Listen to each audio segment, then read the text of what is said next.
Hi friends, मेरा नाम है कमल और मैं अपनी बिजनेस अपॉर्चुनिटीज़ पे सेकंड वीडियो लेके आया हूँ। हमने डिस्कस किया था लास्ट वीडियो में कि किस तरीके से आपको अगर नए बिजनेस अपॉर्चुनिटीज़ मिलती हैं या फिर कोई भी आइडिया आपके सामने आता है, तो किस तरीके से आप उसकी थोड़ी सी R&D या कह सकते हैं कि रिसर्च कर सकते हैं उसके ऊपर, और थोड़ा सा रिसर्च करने के बाद ही आप उस काम को करें। क्योंकि आपका अगर जिस तरीके से आपको कोई भी बिजनेस बताया जाता है वो थोड़ा सा हो सकता है देयर आर पॉसिबिलिटीज कि आप नुकसान में जाएं। बट जैसे कि मैंने पिछली बार भी कहा था कि आई हैव नो इंटेंशंस कि मैं आपको ये बताऊं कि आप बिजनेस ना करें। चलिए, आज का थोड़ा सा एक टॉपिक मेरा उसी से रिलेटेड है, बट यूल जो लोग इस काम को करते हैं they'll understand what I'm trying to say. So what happens is कि क्या होता है वो ये है कि मान लीजिए मैं खुद एक एफएमसीजी सेक्टर का एक मैन्युफैक्चरर हूँ। और इसमें एक बहुत बड़ी एक चीज़ होती है, जैसे कि मान लीजिए आप कोई भी प्रोडक्ट को मैन्युफैक्चर करते हैं, एनीथिंग। अब आई टेक दिस सेक्टर, मैं इस सेक्टर के बारे में बात करूंगा जो कि एफएमसीजी से रिलेटेड है, बिकॉज मैं खुद उस फील्ड में हूँ, मैं एक मैन्युफैक्चरर हूँ।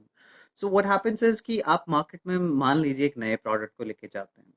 आपने मैन्युफैक्चर कर लिया, आपने अच्छी मशीन्स लगा ली, सब कुछ आपने रेसिपीज ले ली, आप उनको बना रहे हैं। और रेसिपीज दो तरह की होती हैं, एक आपकी जो नॉर्मल आप एक किचन में बनाते हैं किसी रेसिपी को, और एक कमर्शियल लेवल किसी भी आप रेसिपी को अपने घर पे बनाएंगे तो वो आपको कॉस्ट करेगा अराउंड 80-90 रुपीज़। जो कि आपको लगेगा कि हाँ, अच्छा है कि मैं मार्केट से 70-80 रुपीज़ का सामान लेके आऊँ, और उसके बाद you'll feel कि ठीक है, खरीदना ज़्यादा बेटर है बनाने से। बट व्हाट हैपेंस इज कि जो एक्चुअल कॉस्ट एक सॉस को बनाने में आता है, it is hardly 15-20 rupees. Exactly, it is 15-20 rupees and you get it for around 70-80 rupees. यही एक बहुत बड़ा फैक्टर है कि हमारी बहुत ज़्यादा लेवल पे जो हमारे स्मॉल स्केल इंडस्ट्रीज़ हैं, जो कि बहुत छोटे लेवल पे किसी काम को करती हैं, मैन्युफैक्चर करती हैं, वो लॉसेस में चली जाती हैं। रीज़न, जैसे कि मेरा हेडलाइन कहता है कि आपके बिजनेस का सबसे बड़ा दुश्मन कोई है, तो वो आपके मिडलमैन हैं। जैसे कि आपके होलसेलर्स, सुपर डिस्ट्रीब्यूटर्स, रिटेलर्स, और कोई भी कंज्यूमर और एक मैन्युफैक्चरर के बीच में जो भी आदमी है जो उसको रीसेल करता है आपके प्रोडक्ट को, वो सब आपके बिजनेस का एक बहुत बड़ा प्रॉब्लम क्रिएट कर देते हैं। रीज़न है कि आज देखिए मार्केट में इतना कंपटीशन है कि आपको न केवल हिंदुस्तान के अंदर, आपको बाहर की कंट्री से भी कंपटीशन मिलता है क्वालिटी के ऊपर। देखिए, इतना ज़्यादा स्ट्रेस क्वालिटी के ऊपर मैं समझता नहीं कि मार्केट के अंदर है, बिकॉज आप एज अ कस्टमर वो खा रहे हैं जो आपका होलसेलर, रिटेलर या कोई भी इंसान जो मैन्युफैक्चर और आपके खाने के बीच में है, वो चाहता है। I'll make it clear, मैं इस चीज़ को क्लियर करने की कोशिश करता हूँ कि मान लीजिए किसी भी प्रोडक्ट को अगर मैं बहुत अच्छे फुल नेचुरल इंग्रेडिएंट्स के साथ बनाता हूँ, तो वो मुझे मान लीजिए अगर 60 रुपीज़ कॉस्ट कर रहा है, और आपको वो फाइनली 100 रुपीज़ में मिल रहा है। सो ट्रस्ट मी कि जिस पर्सन को मैं वो बेचने जाऊंगा या मैं उसको सेल करने जाऊंगा, he'll turn down my offer, just because कि उसको एक पार्टी है जो कि मैं 50 रुपीज में बना रहा था, वो उसको 30 रुपीज में वहां पे बना के दे रही हैं, विद एक्साइटिंग ऑफर्स लाइक आपको टीवी मिलेगा, इतने बॉटल्स बेचने पे आपको ये चीज मिलेगी, या फिर आपको ना जाने क्या क्या चीजें मिलेगी। This is what they do. यही होता है कि जब आप कोई भी अपने नए प्रोडक्ट को लेके मार्केट में जाते हैं, तो आपको मार्केट में एक रिस्पांस मिलता है कि आपसे पहले बहुत ज़्यादा ऐसे प्रोडक्ट्स हैं जो कि सस्ते में मिलते हैं। और सस्ते में मिलने के बाद बाद आपको ये भी एक उसमें ऑप्शन होता है कि आपको उसमें ऑफर्स मिलते हैं। लेकिन अगर आप उसको जेन्युइन तरीके से बनाना चाहेंगे तो आप वो कॉस्टिंग नहीं निकाल सकते। डेफिनेटली वो कॉस्टिंग नहीं निकाल सकते। आप नॉर्मल टोमेटो केचप बनाते हैं तो that is tomatoes, you buy tomatoes around 20-30 rupees for a kg, और आप समझिए कि अगर 30 रुपए का 1 kg है तो 1 kg टमाटो को अगर आप मैश करेंगे तो डेफिनेटली वो 1 kg टमाटो सॉस नहीं बनेगा।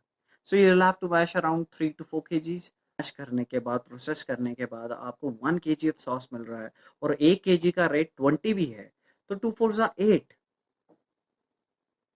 यू ट्राइंग टू अंडरस्टैंड कि 80 रुपए का आपको टोमेटो केचप, सिर्फ केचप केचप, उसके बाद उसमें 12 15 रुपए की ग्लास की बॉटल भी है, 2 3 रुपए का लेबल भी है, उसके बाद की 6 7 8 रुपए की पेटी भी है, उसके ऊपर ट्रांसपोर्टेशन भी, everything is there. And trust me, आप जिस चीज को 80 90 रुपए में खरीदता है वो हार्डली 25 से 30 रुपए में बनी होती है। सो ये अपना मार्जिन कमाने के लिए फोर्स करते हैं मैन्युफैक्चरर्स को कि वो ऐसी चीज़ें, मार्केट से आर्टिफिशियल चीज़ों को ढूंढें, अपने प्रोडक्ट्स में डालें और फिर फाइनली आपको दें। देखिए, मैं एक मैन्युफैक्चरर हूँ और एफएमसीजी सेक्टर में हूँ। मुझे मालूम है कि ऐसी कितनी कंपनीज मार्केट में हैं जो कि आपको बहुत सस्ते प्रोडक्ट्स देखती हैं, बहुत सस्ते, लेकिन उनके बीच का ये रीज़न नहीं है कि वो मार्केटिंग करती हैं इसलिए वो बहुत महंगी हैं, या वो मार्केटिंग नहीं करते वो इसलिए सस्ती हैं। रीज़न ये है कि वो आर्टिफिशियल चीज़ें उसमें मिलाती हैं ताकि वो सस्ते में बिक सके। सो इस चेन को कैसे तोड़ना है या किस तरीके से चेन को तोड़ा जा सकता है, फिलहाल मेरे पास इसका कोई सोल्यूशन नहीं है। बट डेफिनेटली आपको ये अंडरस्टैंड करना पड़ेगा कि जो लो कॉस्ट या फिर जो आपको ऐसे प्रोडक्ट्स जो कि आपको लगता है कि टेस्ट में बहुत अच्छे हैं और उनकी पैकेजिंग हो सकता है इतनी अच्छी ना हो, आप उनको भी कंसिडर करें। आप नई कंपनीज को एक अपॉर्चुनिटी तो दें। आप नए ब्रांड्स को लोकल कैसे कह सकते हैं? आप कैसे कह सकते हैं किसी भी ब्रांड को कि एक लोकल है? डेफिनेटली लोकल है। कोका कोला भी शायद इसी देश में बनता है, बहुत सारे ब्रांड्स इस देश में बनता है, गुड डे इस देश में बनता है, आपके बहुत बहुत ऐसे ब्रांड्स हैं जो इसी देश में बनते हैं और यहीं पे बिकता है। सो आप अगर वो लोकल नहीं है तो हम लोकल कैसे हो सकते हैं? हम लोकल हैं, we accept we accept that we are local manufacturers. हम लोकल कहते हैं कि अपने एरिया वाइज, हम एरिया वाइज लोकल है, ना कि प्रोडक्ट को लेके लोकल है। जब हम किसी प्रोडक्ट को निकालते हैं उसको हम बहुत क्वालिटी के साथ, कोई नहीं चाहता अपनी कंपनी को फेल करना, कोई नहीं चाहता कि उसने लाखों रुपए या करोड़ों रुपए इन्वेस्ट किए और उसके बाद वो अपनी कंपनी को बर्बाद कर दे। डू यू थिंक कि ऐसा हो सकता है? No, it is not possible. So please try and understand कि अगर जब भी आप कभी भी किसी प्रोडक्ट को मार्केट में देखते हैं और वो एक नए नाम के साथ होता है, एक छोटे पैक के साथ होता है, हो सकता है उसका लेबल इतना अट्रैक्टिव ना हो, उतने ऑफर्स उसके अंदर ना हो, या हो सकता है कि आपको वो अगर 60 रुपीज में किसी को फिर 500 ग्राम्स मिल रहा है तो हो सकता है 60 रुपीज में आपको 30 ग्राम्स मिल रहा हो, 300 ग्राम्स मिल रहा हो। सो आप कंसिडर करिए कि वो भी अच्छा हो सकता है, because local, you know, local चीजें ही बहुत ज्यादा मायने रखती हैं। अगर आप ही लोग लोकल प्रोडक्ट्स या नई कंपनीज को मौका नहीं देंगे तो आप कैसे उस चीज से बाहर आएंगे? ड्रिंक्स बिक रही है या कोई भी स्नैक्स बिक रहे हैं या कोई भी चिप्स बिक रहे हैं, अगर आप, हो सकता है कि हम उसको एक नई अच्छी क्वालिटी में बना रहे हों, बेटर क्वालिटी में बना रहे हों, लेकिन हमारे रेट सस्ते हो सकते हैं, नो इश्यूज, उसमें कोई दिक्कत नहीं है, क्योंकि हम उतना ज्यादा उसमें प्रोमोज नहीं दे रहे हैं, उतने ऑफर्स नहीं दे रहे हैं। सो यही मेरा आज का डिस्कशन का एक टॉपिक था कि आप प्लीज लोकल प्रोडक्ट्स को भी समझें। हो सकता है हम फिलहाल थोड़े से महंगे हों क्योंकि हमारी मैन्युफैक्चरिंग कैपेसिटी या फिर उतनी डिमांड मार्केट में नहीं है, और ये बहुत बिजनेस का बहुत सिंपल, प्रोडक्शन का बहुत सिंपल रूल है कि जितना ज़्यादा मैन्युफैक्चर करेंगे उतना ही वो पर चीज, पर कमोडिटी आपका जो रेट है वो कम होता है।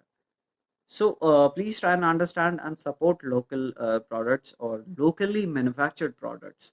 I would rather say, क्योंकि हम लोकल नहीं, हम नए स्टार्टर्स हैं।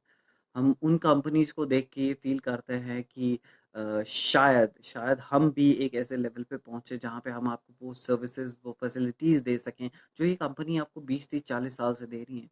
डेफिनेटली 40 साल बाद अगर मैं भी या कोई भी मेरी कंपनी का आगे एम्प्लॉय आपको सर्विस प्रोवाइड कर रहा है तो डेफिनेटली उसी लेवल की होगी।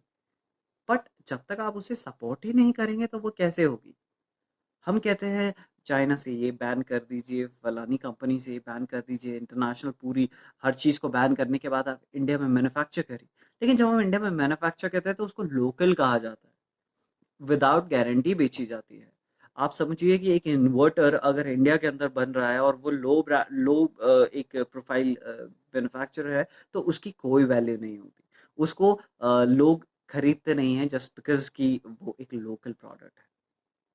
सो आप समझने की कोशिश करिए कि यहाँ पे मैन्युफैक्चरर्स कोशिश कर रहे हैं बट जो लोग हैं वो लोग अभी भी उन्हीं ब्रांड्स के पीछे दौड़ रहे हैं। उनको लगता है कि वही ब्रांड्स उनको बेस्ट पॉसिबल चीज़ें दे रहे हैं। So think wise, think good, as I always से।